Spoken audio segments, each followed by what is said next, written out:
Hi there, my name's Haz, and if you're new here, this channel is all about helping you to improve your Excel skills, so please consider subscribing. In this video, I'm going to show you how to create a pivot table in a matter of minutes.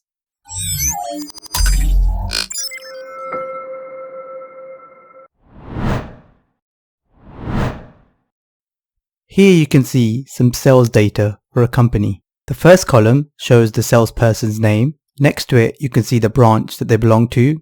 And finally, you can see the sales amount, the amount that the item has been sold for. As you can see, we have quite a bit of data. A pivot table would make it easier for us to analyze the data. To create a pivot table, first click into the data, then click Insert on the menu bar. Then you'll see the first option, Pivot Table.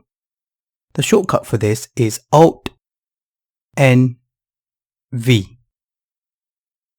Then you will see the window to create a pivot table. As you can see, Microsoft has already selected the range for us. This is because initially we clicked into the data. However, if you want to change this range, simply click on the icon next to the range and select the new range. However, in this case, as we want the full data, I'm going to select the full data and press enter. You also have the option to select data from an external data source. However, we're going to keep things simple and just use the data on this workbook. Finally, you have the option to select where you would like your new pivot table to be created. If you'd like it to be created in the existing worksheet, you can select the option. Or if you like, you can create on a new worksheet, which is what we'll be doing. Once you're happy with the options that you have selected, press OK. This will create a pivot table on a new worksheet. On the right hand side, you will see the options for the pivot table. Firstly, you have the column names. Below, you have 4 sections. The first one is filters, which allows you to filter the data. In this example, you can see that the data has been filtered by branch by dragging branch down to filters. And then New York has been selected.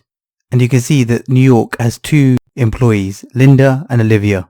We can see the total sales amount for New York, and we can see how much each employee contributed towards the total. Then you have columns, which is the columns that you want to select for your pivot table. Then you have rows, which is the rows that you want to select for your pivot table. And finally, you have values, which is the values that you want for the pivot table. Let's use a simple example to help you with your understanding. If we wanted to know the amount of sales per employee, then we will select name and drag it down to rows. And then we will select sales amount and drag it down to values. As you can see, this has created a very useful table that shows us the amount of sales per employee. However, the numbers are quite hard to read. To make it easier for us, we can change the number format. To do this, head over to Values, click on the drop down, and select the option Value Field Settings. Then click on Number Format, and this will give us the option to change the number format. Click on Number and select Use 1000 Separator and press OK. And press OK again. And as you can see, this makes it easier for us to read the data. And we can see that Olivia is the top salesperson.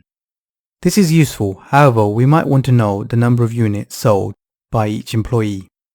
To do this, drag the sales amount down to the values, and this will give us another field. However, this field shows us the same information as the other field. To change this, head over to Values and click on the drop down and select Value Field Settings. Then instead of sum, select count and press OK. Now this gives us the number of sales per each employee. This shows us the number of units sold. We can see that Olivia has sold the most number of units, but Linda isn't far behind and has sold 11. You can also see that Tim has sold the least number of units. However, this might not give us the full picture. We might want to know the average sales per employee. However, this information was not available in our sales data. The great thing about pivots is that we can actually get this information without having to use any additional formulas or adding anything to the sales data. To do this, select the sales amount again and drag it down to values. Click on the drop down and select value field settings. And this time select average and press OK. But as you can see, the data is quite messy, so we can clean this up again by going back and selecting fill value settings and clicking number format and click on number, and this time we're going to have no decimal places.